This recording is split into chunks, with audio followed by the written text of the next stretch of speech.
L'association Partageons la route vous présente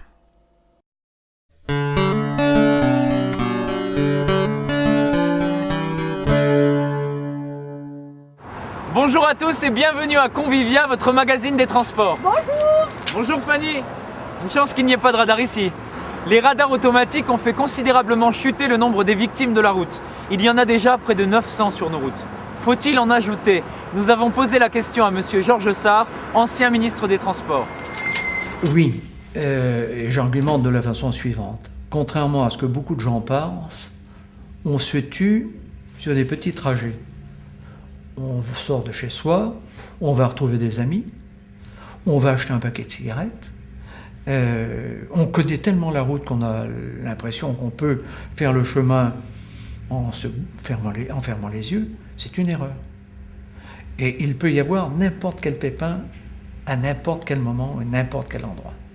Donc il est en effet nécessaire qu'il y ait des radars sur les routes départementales, sur les routes nationales et pas seulement sur les autoroutes ou dans les grandes villes. Naturellement, je ne suis pas pour qu'il y ait un radar à chaque carrefour, ce qui serait invivable, insupportable.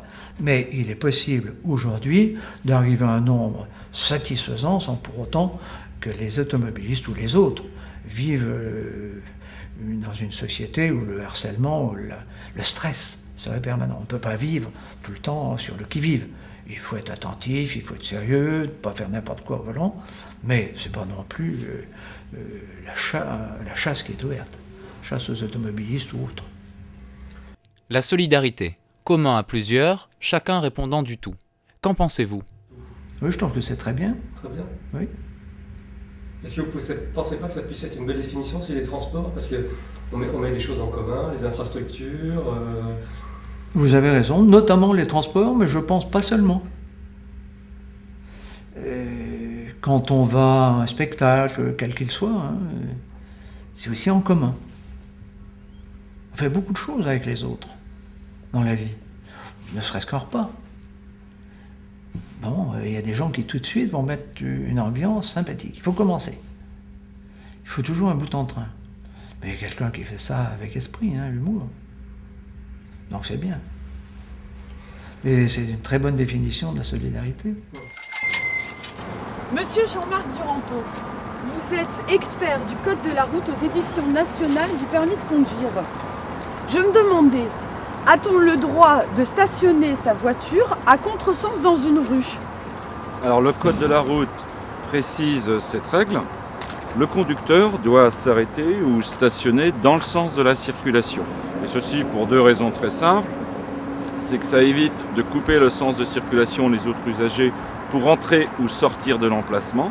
Et lorsqu'on veut quitter l'emplacement, cela permet d'avoir une meilleure visibilité pour reprendre sa place normale dans la circulation. Les deux roues doivent-ils rouler au milieu ou sur le côté droit de leur voie? Alors, les deux roues sont soumis aux mêmes règles du Code de la route que tous les autres usagers.